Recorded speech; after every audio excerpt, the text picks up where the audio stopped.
Yeah, that's about how close I felt like I was sitting to the screen. I mean, I was literally on the front row. And granted, they had reclining seats and it helped a little. It still didn't help much. So note to self, never go see a huge blockbuster on a Saturday.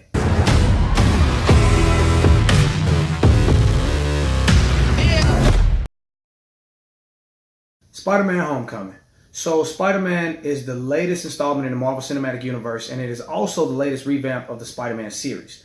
And in this one, I actually feel like they got it right. In this one, it takes place right after Civil War and the whole Avengers deal, and the world is trying to adapt to figuring out that there's an alien race out there and that superheroes are here and all that stuff. And in the midst of all this, Spider-Man's this young teenage high school kid, and he's trying to prove to Tony Stark that he has what it takes to be an Avenger, and he really is a superhero. Granted that he's only 14 or 15 years old. So in the movie, some guys steal some of the alien tech, and they start using it and weaponizing it and selling it on the streets to local criminals and anybody who really wants to purchase it. And Spider-Man uses this as his chance to prove to Tony that he can stop the big bad guys and he doesn't just have to do the petty criminals. Now, like I said, this is the latest revamp to the Spider-Man series. You had Tobey Maguire, who did a pretty good job. I mean, some of his movies were very enjoyable, some of them not so much.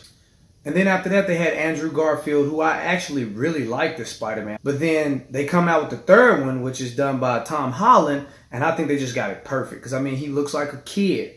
But at the same time, you can see him being a smart nerd, but he's also a guy who could get the lady if he put in the work. And I feel like each time they revamped it, they did better and better. And I feel like this one is spot on. Now, speaking of that, Tom Holland's acting was also spot on. He had on-screen charisma, and he just really sold it as Spider-Man. The villain in this Spider-Man is the Vulture, played by Michael Keaton, and he also did an amazing job. When he's the Vulture, it looked amazing. I really like how these movies are making the villains seem more realistic by giving them tech instead of everybody just getting superpowers like in the comic book. In this one, he actually builds the Vulture suit from the alien tech that he steals, and he creates a flying suit that he does when he's doing all his Vulture awesomeness. Now, even though the Vulture looked great, I really think Michael Keaton shined when he was just himself. Because, I mean, his character development was awesome. He was just a hard-working guy who got dealt a bad hand, and he basically chose the life of crime to get back at the one percenters who basically doesn't care about the small guy. And that's his whole thing. He's like, I'm trying to provide for my family. They don't care about me, so I don't care about them. I'm going to do them the same way that they do me. And I know from the trailers, a lot of people think that Iron Man is in this movie. And he is, but he was more of a marketing ploy than anything because he's not in the movie much. And I actually like that because I didn't want it to be all about Iron Man. I want it to be more about Spider-Man.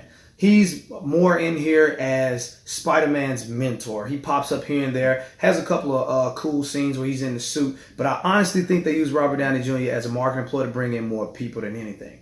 Another person who makes cameos in this movie is Captain America, and his cameos are actually very funny. I don't want to spoil it for you, but I really enjoyed seeing him. Now, as far as the pacing of the movie goes, it was great.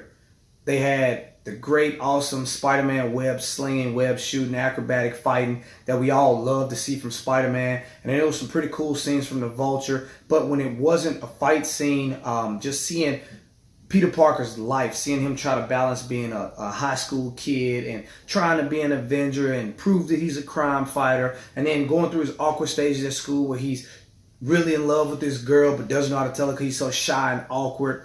So that was really great. And on the flip side, you had the villain who was a good guy who had to go bad because how he was treated by the work world. So when it wasn't an action scene, it was really good character development. And they also threw in comedy in here, and it was actually good comedy. I found a few times that I was laughing quite a bit. So the pacing of the movie was not a problem at all. Safe to say that the visuals were fine too. I've spoken a couple times of how great the Vulture looked, but they also did an amazing job with Spider-Man. It's like they went with the classic Spider-Man look, but kind of modern, like they blended the two well. The suit looked great. The action sequences looked great. Iron Man always looks great on screen, so the visuals were perfect. So to bring everything back around, Spider-Man Homecoming was a home run. It had a great revamp to the Spider-Man story where I think they got the perfect guy for Spider-Man, but then I thought that last time. So if they revamp it again, I'm pretty sure they'll do better. The supporting cast was awesome. Michael Keaton did a great job as the villain. The visuals were great, and I just really enjoyed the movie. I had a really good time. So with all that being said, I have to rate Spider-Man Homecoming legendary. Oh yeah, if you stay for the end of the movie, there are actually 2 end credit scenes, and the second end credit scene is probably the best one I've seen of any Marvel movie. So make sure you stay for it. Alright, so that's it for this one, folks. So for the comment combo today, I want you to let me know who was the best Spider-Man. Do you vote for Garfield, Maguire, or Holland? Whatever you think, comment below and let me know. Now, as always, if you liked this video and you thought it rocked, like, comment, and subscribe to see more from me, Mike Prop. Later.